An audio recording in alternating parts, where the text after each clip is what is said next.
Ngeram nggak, Pak?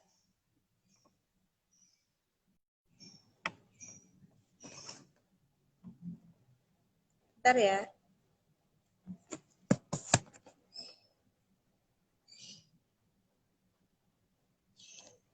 Halo? Halo Pak Dinor.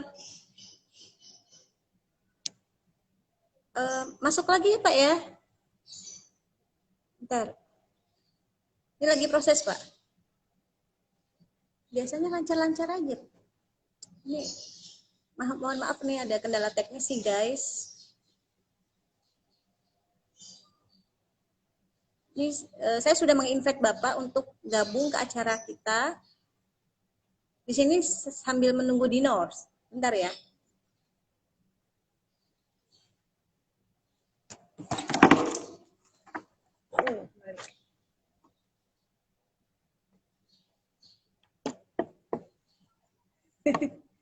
Pagi semuanya pagi, Pak Nur Hadi, Pak Dinor, Apri, Rian, Riki Hermawan.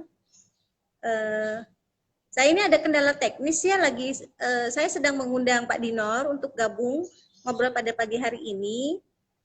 Pak Dinor dengar suara saya? Saya pakai headset Pak.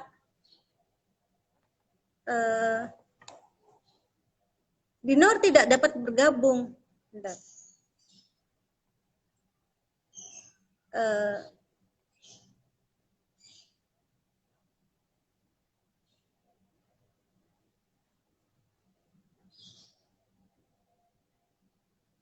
Bentar ya.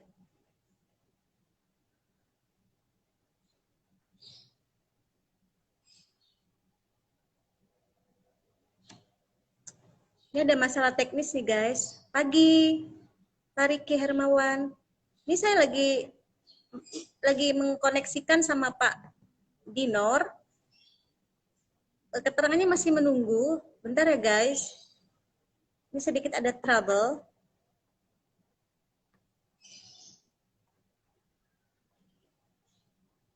Sebentar.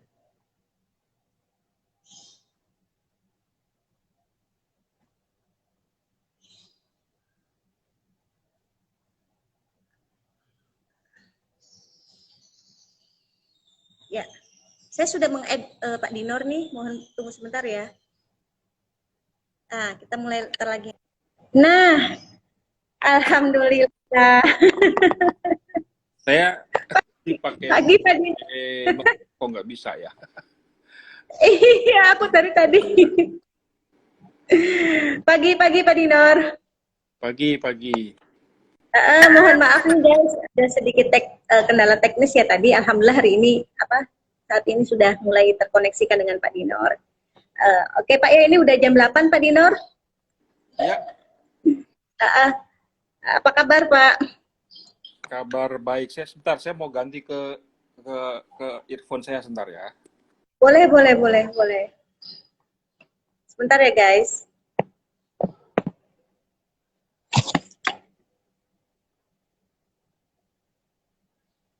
Senang sekali nih guys pada ngobrol pagi yuk ini kita bisa kedatangan Pak Dinor. Jangan landscape ya Pak ya, potret aja. Ya begini udah pas. Ya. Oke. Selamat pagi Pak. Selamat pagi. Apa kabar? Kabar baik ya. Alhamdulillah. Karena berhubung kita sudah jam 8, kita mulai aja ya Pak ya. Ya, boleh. Ini kita ngobrol-ngobrol aja kan ya? Iya, ngobrol santai Pak. Oke, Tenang aja. ngobrol santai. Iya.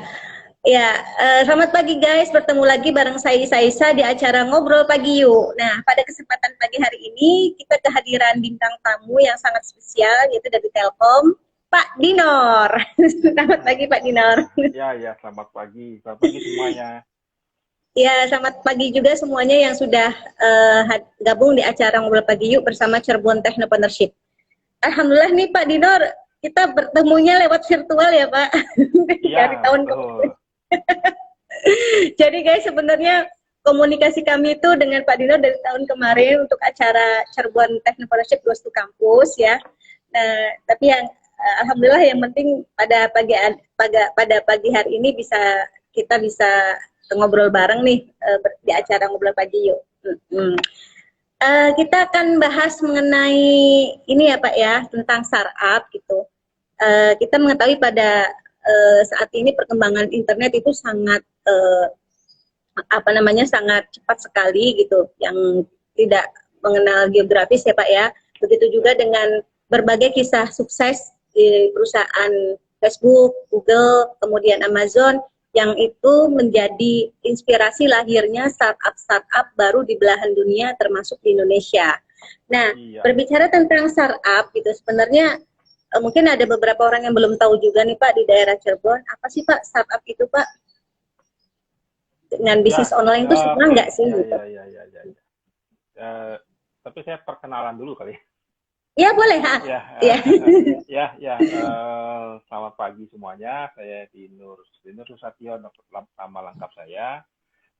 Saya bekerja di Telkom Indonesia, dan kebetulan Telkom memiliki sebuah program pengembangan startup yang dinamakan Indigo Creative Mission. Nah, program ini sebenarnya bagian dari, ya kalau kami menyebutnya corporate innovation ya. Jadi inovasi di perusahaan yang dimana salah satu cara inovasi kami adalah bekerjasama dengan startup gitu ya. Sekaligus juga ada fungsi kita turut berkontribusi mengembangkan ekosistem startup. Nah, kebetulan saya mendapatkan penugasan untuk mengelola program Indigo Creative Mission tersebut gitu. Nah, jadi kalau tadi ditanya startup itu apa ya? Startup itu sebenarnya kan perusahaan rintisan gitu ya, perusahaan yang baru tumbuh. Startup itu sendiri kalau bagi kami ya adalah perusahaan yang memang dikembangkan dengan basis teknologi gitu ya, dengan teknologi digital khususnya. Apalagi kalau memang di Indigo kami memang hanya membatasi startup yang sifatnya untuk digital. Walaupun sebenarnya juga di luaran juga ada yang bilang juga startup yang terkait dengan non digital. Tapi yang di kami startup itu adalah punya dua prinsip.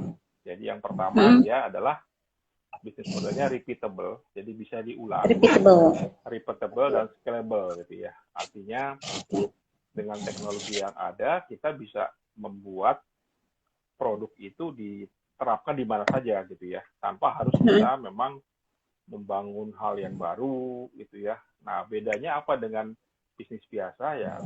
Barangkali kalau kita sandingkan dengan UKM gitu ya.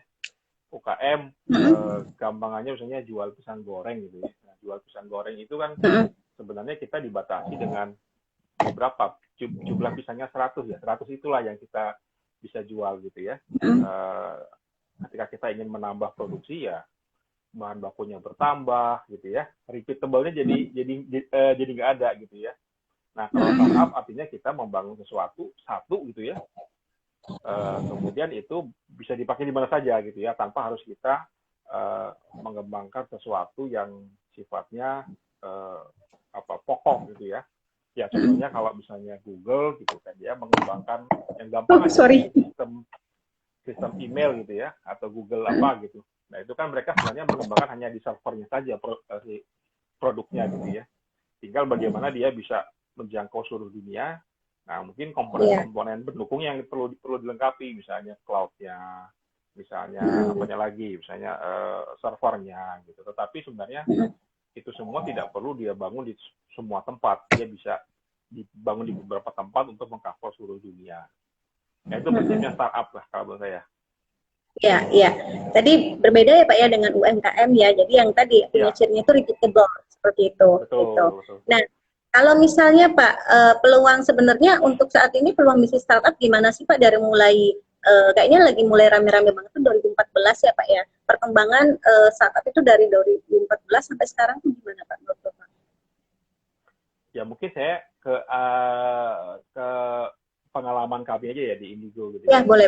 Kami mulai menginkubasi itu tahun 2013. Ya. 2013, 2014. Nah pada saat itu memang yang kami dapatkan tidak semua orang ngerti startup gitu ya. Betul. Tapi yang ngerti bahwa bisnis software itu sudah banyak gitu. Tapi startup ini sebenarnya tidak hanya kemampuan terkait software saja, tapi juga kemampuan terkait user experience, kemampuan terkait bisnisnya, kemampuan marketingnya ya marketing, dan yang terpenting adalah menguasai ekosistem. Jadi ini kan kalau startup ini kan sebenarnya jadi membangun perusahaan gitu ya. Kalau yang software itu biasanya ke arah yang dulu sudah ada, ke arah project software gitu. Misalnya ada sebuah perusahaan membutuhkan sistem software, di order ke sebuah perusahaan software development, nah mereka mengerjakan gitu. Tapi kalau startup beda, jadi dia memang membangun idenya sendiri gitu ya, membangun produknya sendiri, menjalankan sendiri gitu kan. Nah, ini yang pada saat tahun 2014, 2013 itu kami masih melihat pengetahuan tentang startup itu yang masih kurang gitu ya, sehingga memang perlu di-upgrade dari sisi sumber daya manusianya.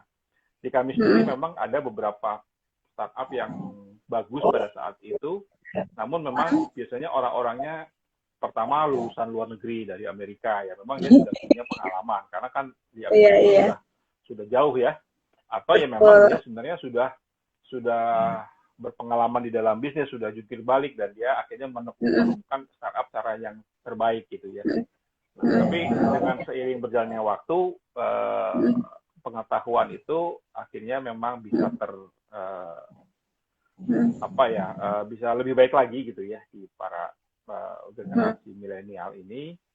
Nah, memang tantangannya adalah kalau kita bicara bisnis gitu ya atau ekosistem, ya memang makin kesini tuh makin permasalahannya makin sulit untuk kita temukan gitu ya.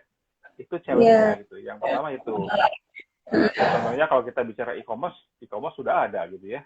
Nah, kita mau bicara e-commerce nih dari sisi apanya gitu. Mungkin kita bisa menemukan celah-celah gitu kan ya. Tapi itu tantangan buat yang baru-baru lah gitu ya.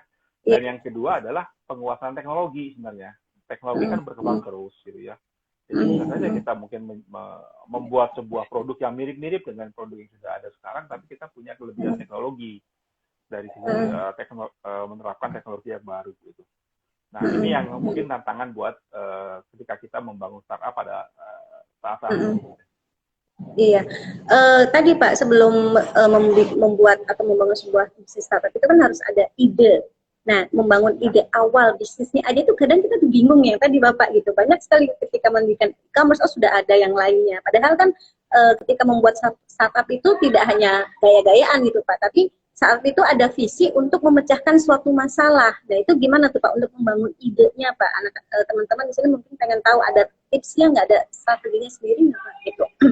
Agar kita ya tadi dari sisi idenya aja itu kita sudah menarik gitu kan gitu. Ya, tapi tadi Ibu sudah menyampaikan, udah tepat tadi bahwa ada masalah gitu ya. Jadi bagaimana kita sebenarnya memecahkan masalah. Ya, pertama adalah kita tahu problem itu ada nggak gitu ya. Jadi kadang-kadang kita cuma berpikir, oh ini ada problem nih di masyarakat tentang misalnya tentang transportasi gitu, kira-kira seperti itu ya. Nah, tapi apakah iya benar asumsi dari si startup itu sama dengan kondisi di masyarakat? Nah, nah dari situ maka perlu kita lakukan validasi sebenarnya. Jadi kalau di Indigo ini kita tahap awal tuh adalah kegiatan customer validation. Nah, customer validation. Ya, customer validation ini fungsinya adalah pertama memvalidasi idenya, kemudian ide ini milik siapa? Bukan ide, problem ya. Problem ini milik siapa ini? Problem ini, apakah memang ini problem yang ada di masyarakat yang cukup luas, yang cukup banyak, atau cuma barangkali kita saja yang merasakan gitu ya? Nah, ini yang harus kita pikirkan. Kalau memang cuma merasakan kita saja, berarti ya kita mensolusikan diri kita sendiri dan tidak menjadi sesuatu yang dapat dipasarkan. Tapi kita ini ada ada kendala. Ah, ya, halo. Tadi sedikit ada kendala Pak, muter-muter Pak.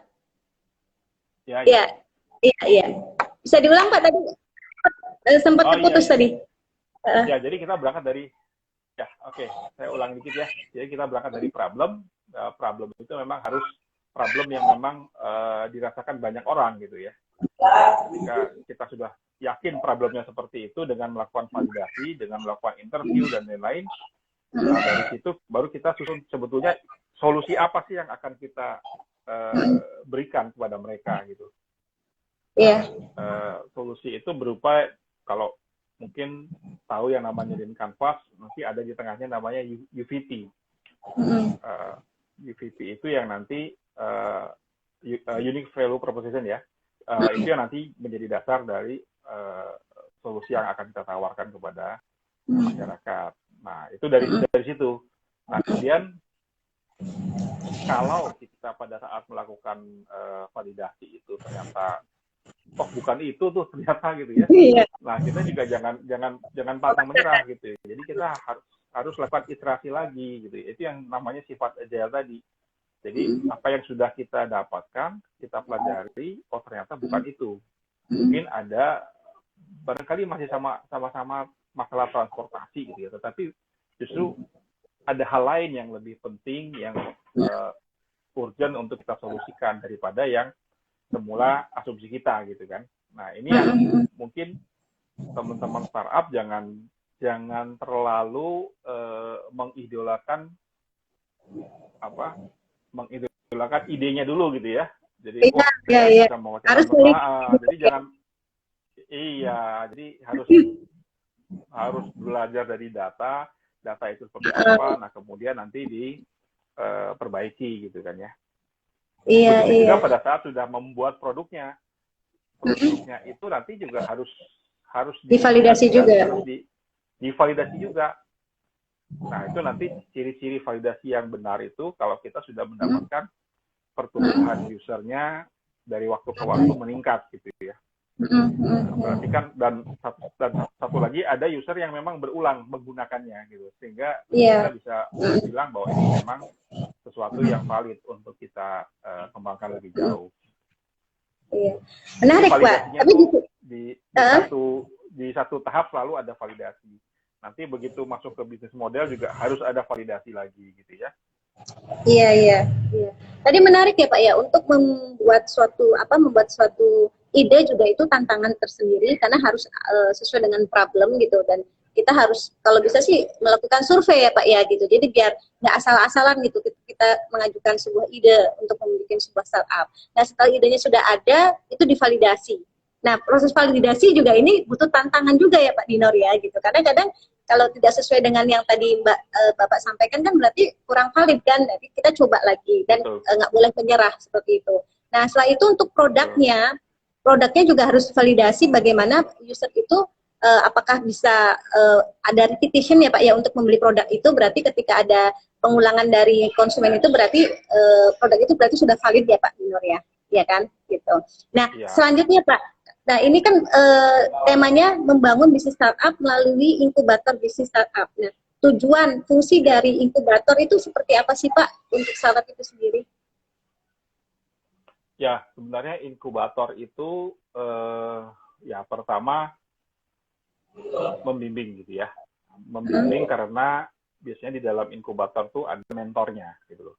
Di startup itu ketika bertemu dengan mentor, biasanya dia diberikan semacam arahan gitu ya, kemudian diajak diskusi gitu, kemudian ditetapkan, ayo kita sama-sama tetapkan ya tadi kalau kita bicara masalah problem kita apa sih sebenarnya gitu ya, problem yang ingin dipecahkan tuh apa. Nah, mentor ini yang nanti akan pertama membimbing dalam arti bukan berarti ini ya, kalau kita dulu belajar matematika caranya begitu yang benar tuh begini, bukan gitu, tapi mengarahkan gitu, karena tentu juga si mentor itu ngerti masalah atau problem yang sedang kita pecahkan gitu, tetapi mereka tahu guideline-nya, cara-caranya.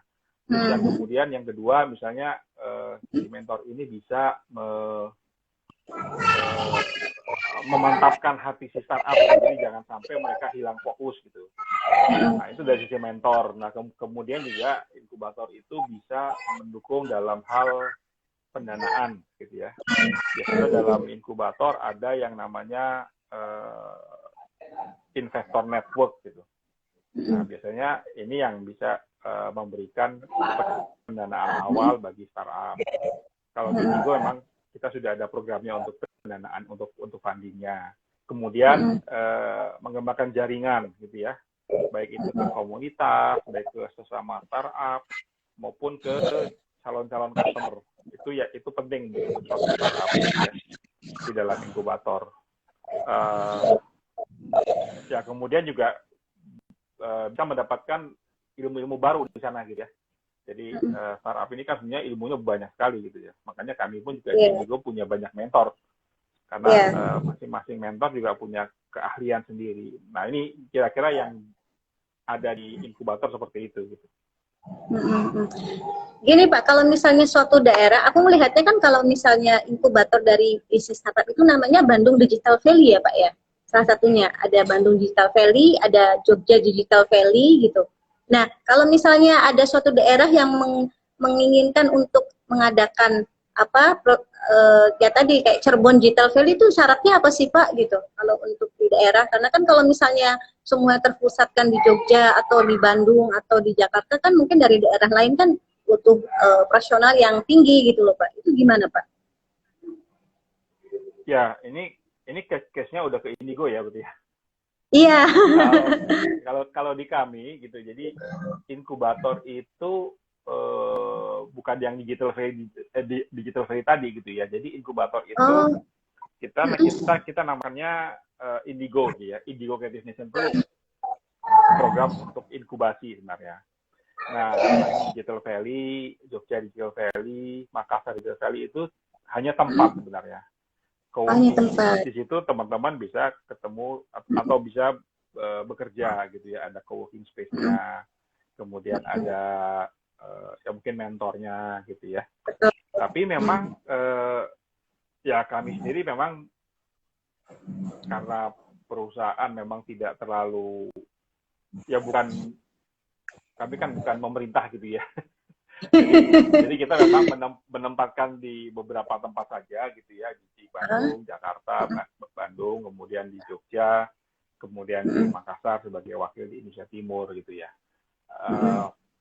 Di luar itu kami punya beberapa DILO gitu, di Digital Innovation Long, itu yang ada 17 tempat gitu ya. Nah, sebenarnya syarat sih, ya kalau syarat sebenarnya begini, karena itu merupakan investasi ya, membangun suatu tempat, ya tentunya potensinya juga harus cukup besar gitu ya di sana gitu ya. Potensi dalam arti jumlah, kualitas maupun kuantitas gitu ya. Nah kebetulan memang Bandung itu kan banyak gitu ya, startup dari Bandung, dari Jogja juga banyak, dari Jakarta lebih banyak lagi sebenarnya. Karena Jakarta itu coverage-nya Jabodetabek gitu. Kemudian dari Makassar karena lokasinya di Indonesia Timur gitu. Nah, kalau Cirebon, kalau kami sih kalau memang mau menginikan ke Indigo ya bisa mengacunya bisa ke Jakarta, Bandung ataupun di Jogja gitu. Ada dua sih. Tapi sekarang begini, sebenarnya sih startup itu sendiri lebih banyak dia bekerja di luar gitu ya. Yang kami perhatikan sekarang ini kecenderungannya gitu ya, lebih banyak mereka di luar. Artinya di luar itu artinya gimana? Ya mereka di market gitu. Mereka yang tadi memvalidasi ya mereka memang banyak keluar gitu. Pertemuan dengan kami sendiri sebagai tim atau manajemen Indigo bisa dibilang hanya seminggu sekali gitu ya. Tapi kalau dengan mentor ya bisa tiap hari bisa gitu. Tapi ya memang zamannya sekarang kan semuanya jadi berlaku online ya gitu ya. Jadi bisa dilakukan pakai Vicon seperti ini gitu ya. Jadi sebenarnya lokasi sih tidak jadi menjadi masalah gitu. Iya. Oke. Balik lagi nih Pak terkait dengan startup Pak. Kalau misalnya pengen ada ini nih anak muda yang ingin bergabung dengan Indoglo, itu syaratnya apa aja Pak? Apakah harus mempunyai produk dulu Pak untuk bergabung dengan inkubatornya Indigo, Pak? Sebuah inkubator Ya, gitu. Kalau misalnya ya gini. saya baru punya ide nih, tapi saya nggak ngerti tentang teknologinya gitu. Nah, itu gimana tuh, Pak? Bisa dibantu nggak? Ya, begini. Jadi kalau di kami itu ada beberapa tahap tadi ya yang saya sampaikan. Jadi pertama adalah customer validation. Kedua adalah kalau lulus customer validation bisa masuk ke product validation. Kalau bisa lulus product validation bisa masuk ke business model validation. Kalau business model validation lulus bisa masuk ke market validation namanya gitu. Nah, kebetulan customer validation itu kita laksanakan di Dilo gitu ya.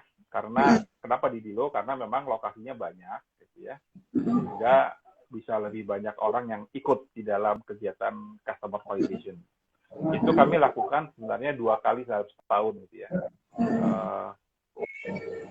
Kemarin sudah selesai yang pertama di semester 1, yang kedua belum mulai, tapi kira-kira di bulan September lah kita akan mulai customer validation lagi.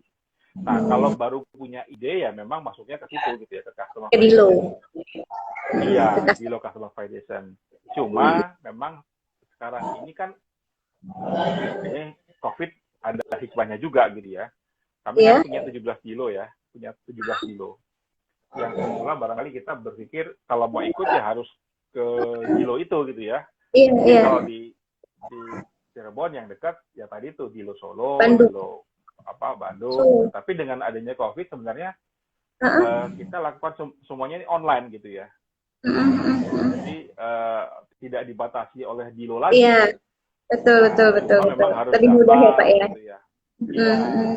Nah, untuk daftarnya barangkali teman-teman bisa melihat Instagramnya Dilo. Sebenarnya ada Dilo. Kalau melihat Instagramnya Dilo, misalnya Dilo Bandung, Dilo Jakarta, Dilo Tangerang gitu ya, Dilo Jogja, itu tulisannya begitu. Tapi kalau mau dicari ketika aja Dilo nanti muncul ada Dilo Surabaya dan macam-macam. Nah, ketika ada program Dilo Customer Validation itu mungkin bisa daftar ke yang terdekat aja gitu terdekat ya. Misalnya ke Dilo Bandung. Tapi kan secara online gitu ya. Betul. Melakukannya pun dari Cirebon, nggak apa-apa gitu ya. Karena sekarang online semua ya kita melihatnya secara nasional gitu ya. Walaupun dalam tanda kutip kepanitiaan ya masing-masing Dilo perlu berkontribusi lah seperti itu. Iya Pak, tadi disampaikan sama Bapak, berarti kan untuk yang periode kedua, karena setiap tahun itu ada 2 batch ya Pak ya, berarti kan 6 bulan sekali ya Bapak ya Pak ya, berarti masa inkubasi itu ya Pak ya. Nah, boleh ceritakan nggak sih Pak? Sorry, bukan 6 bulan sekali. Jadi kalau di customer validation tuh dia berlangsung 2 bulan. Tapi masih di dalam berjalannya 2 bulan, tetapi di dalam pelaksanaannya setahun 2 kali. Yang kita baginya di semester 1 maupun semester 2 gitu loh. Iya, baik Pak. Tadi Pak boleh diceritain nggak sih Pak kalau misalnya yang untuk semester awal di tahun 2020, nah terus adanya COVID ini itu gimana sih Pak perkembangan dari startup itu sendiri Pak? Terus bisnisnya itu idenya seperti apa sih Pak? Boleh sharing kan nggak Pak untuk yang udah masuk ke dalam Indigo ini? Ya sebenarnya sih startupnya sih nggak terlalu beda jauh. Tapi memang begini ya, kan ada industri-industri yang terdampak COVID gitu ya. Nah, iya. Iya kan. Nah, jadi startup yang masuk di awal di semester 1 ini memang lebih banyak startup yang memang mencari peluang new normal ini seperti apa sih gitu ya. Misalnya masalah pendidikan jarak jauh. Kemudian masalah sertifikasi digital. Ya, kalau misalnya gini, kalau kita lulus kita dapat sertifikat atau ijazah gitu ya. Nah, ini yang akan repot adalah ketika kita memang harus misalnya mau melamar kerja atau kemana bisa harus dilegalisir baik lagi ke kampus dan lain-lain. Ini dengan sertifikat digital mempermudah bisa digitalisasi gitu ya. Kemudian permasalahan pertanian, tapi kalau pertanian itu kan memang basic need ya, cuma memang perlu dimodernisasi gitu. Pertanian, peternakan, perikanan itu tetap ada gitu ya. Yang memang agak sulit seperti misalnya pariwisata.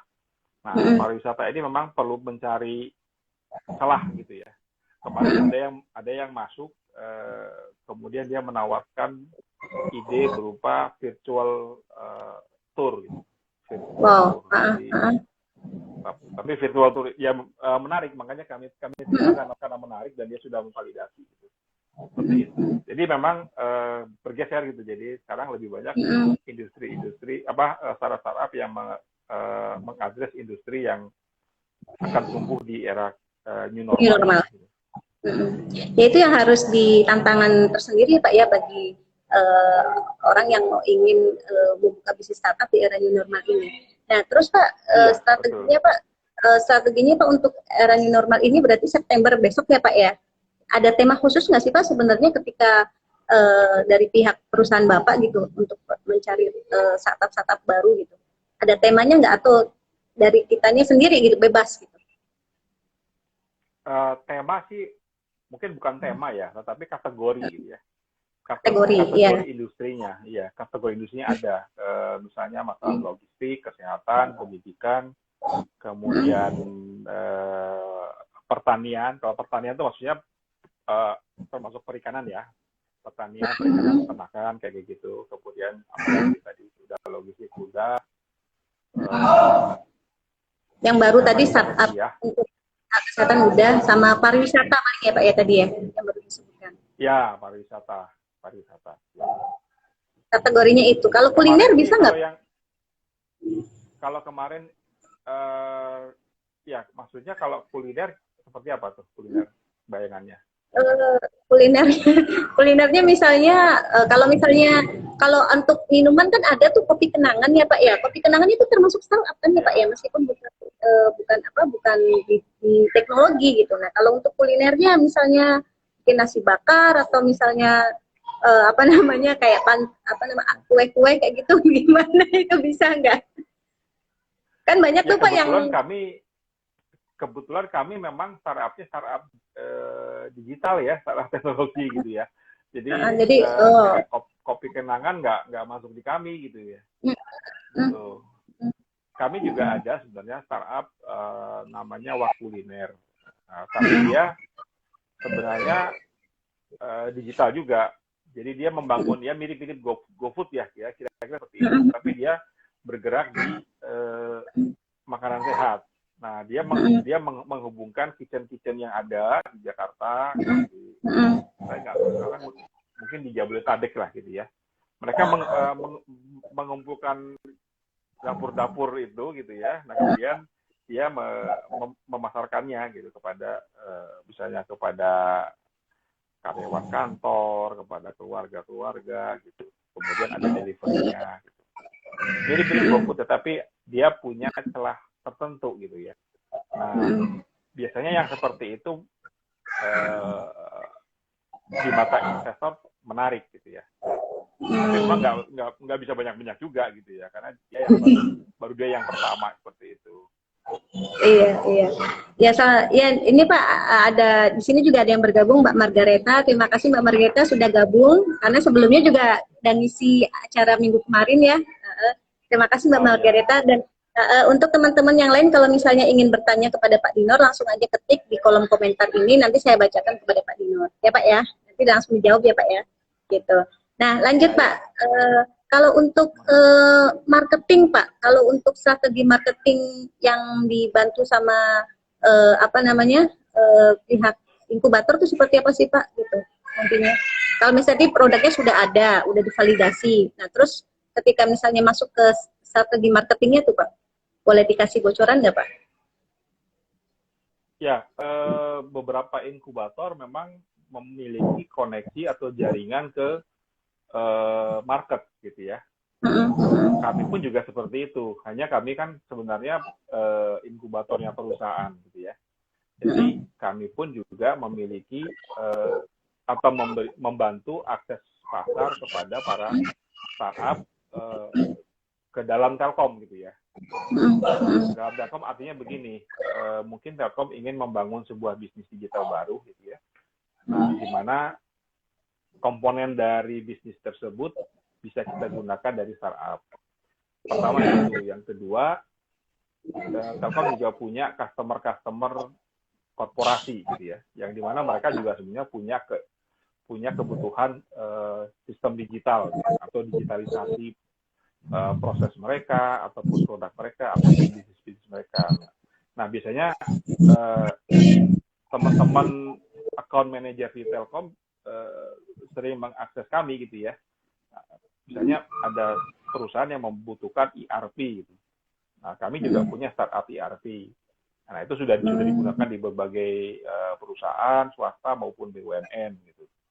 Jadi kami bantu startup untuk katakanlah istilahnya mengetok pintu lah gitu ya.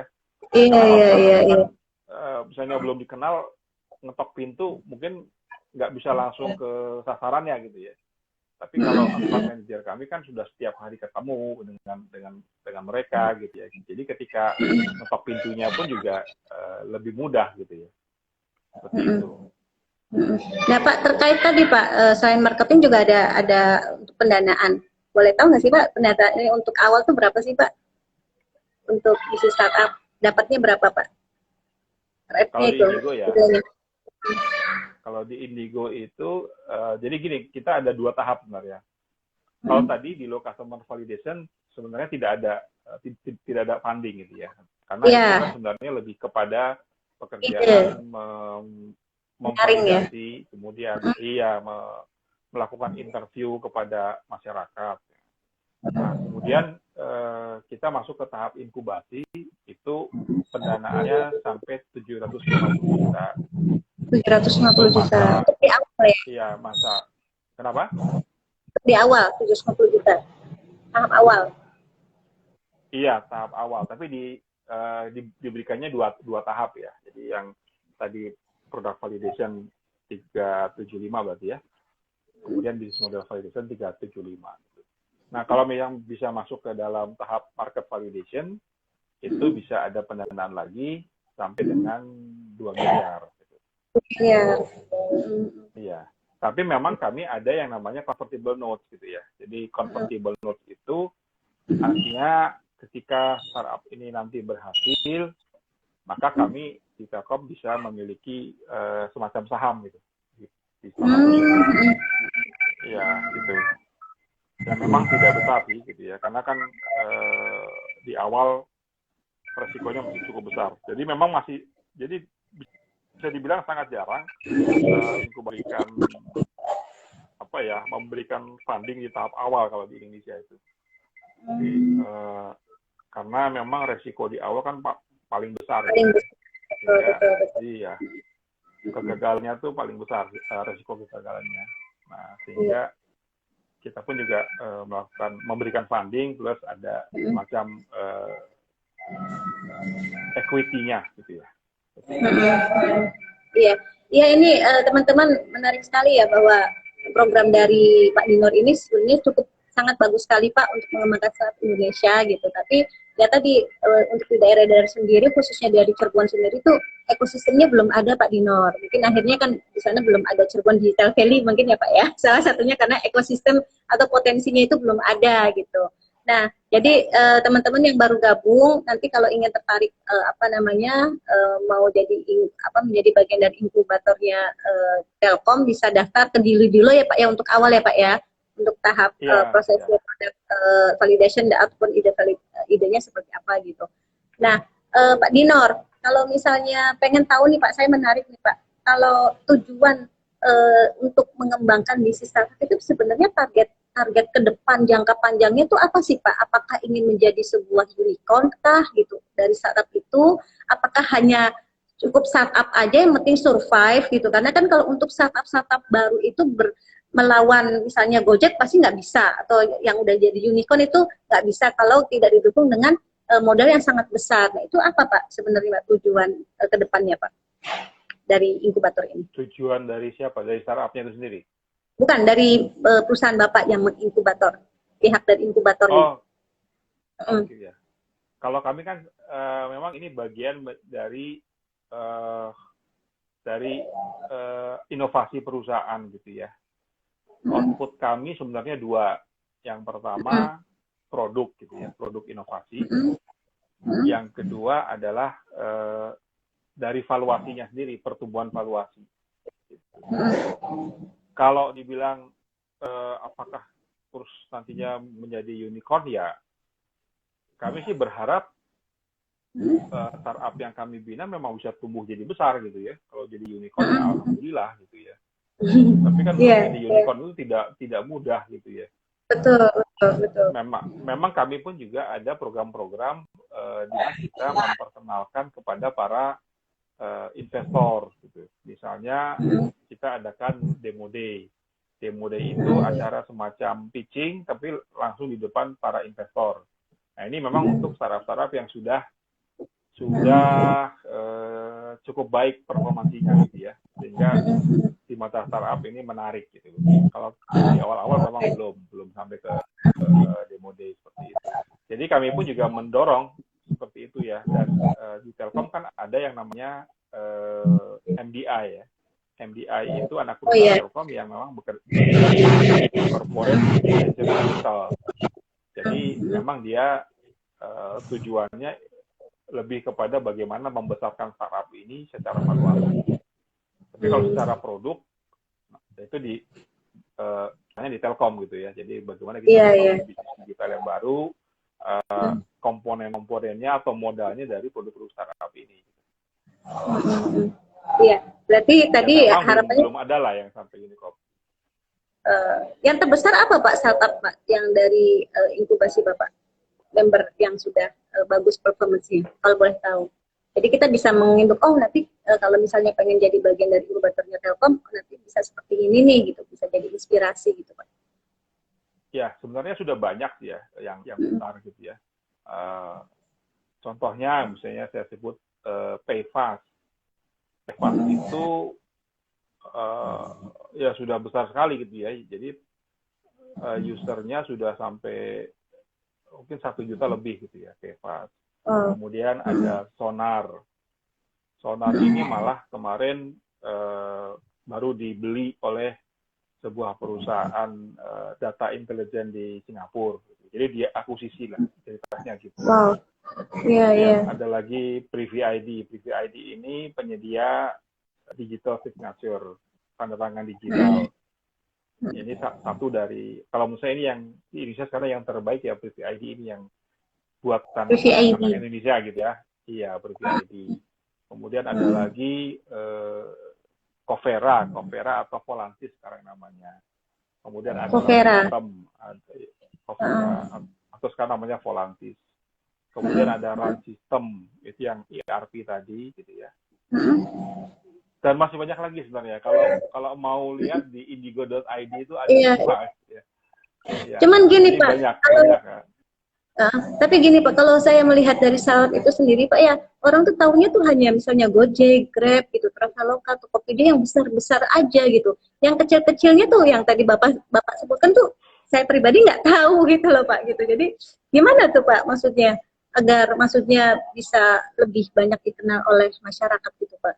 Itu PR besar ya mungkin dari Indonesia sendiri, dari perusahaan Bapak sendiri. Ya, kalau dilihat, memang kami lebih banyak bergerak di startup yang yang customer-nya itu lebih ke enterprise atau UKM gitu ya, atau government gitu ya, di mana sebenarnya kita hanya menyasar pelanggan-pelanggan tertentu gitu. Tapi kalau kita bicara Gojek atau Tokopedia, Traveloka. Iya, secara bisnis namanya B2C ya, business to consumer. Jadi memang layanannya sifatnya retail gitu ya. Nah, ketika bicara retail ini memang sesuatu yang langsung dirasakan oleh masyarakat luas gitu kan ya. Nah, ini memang menjadi gampang dikenal sebenarnya gitu. Kalau untuk enterprise barangkali ya yang mengenal adalah kantor-kantor itu tadi gitu ya. Iya. Kalau kita sebut run system, mereka sudah banyak yang tahu. Kalau kita sebut PCID, mereka sudah banyak yang tahu juga. Bahkan di PCID itu usernya sudah sampai sekitar 11 juta gitu ya.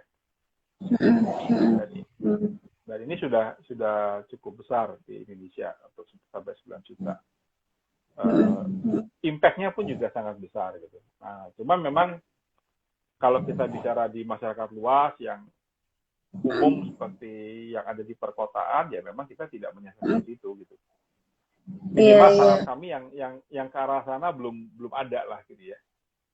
Nah, untuk hal tersebut ya tadi mungkin pernah dengar istilah bakar uang gitu ya. Iya, aduh. Bakar uang itu kan sebenarnya bagaimana mereka melakukan promosi sehingga dikenal oleh masyarakat luas gitu.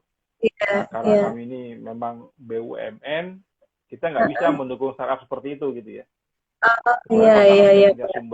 Sumber investor lain lagi, ya silakan aja. Gitu. Tapi kami tidak bisa mendukung seperti itu. Akhirnya memang startup kami lebih banyak yang sifatnya untuk enterprise atau untuk enterprise. Ya tadi enterprise, UKM ataupun government gitu ya. Seperti itu. Iya. Akhirnya disebut juga sama Pak Dino tentang bakar uang. Iya, bakar uang. Ya. Itu aduh gila. Kalau misalnya startup yang kecil pasti nggak bisa melawan ya Pak ya kalau udah bakar-bakaran ya Pak, udah gawat gitu bakar-bakaran gitu. Untuk apa kembali? Nggak bisa.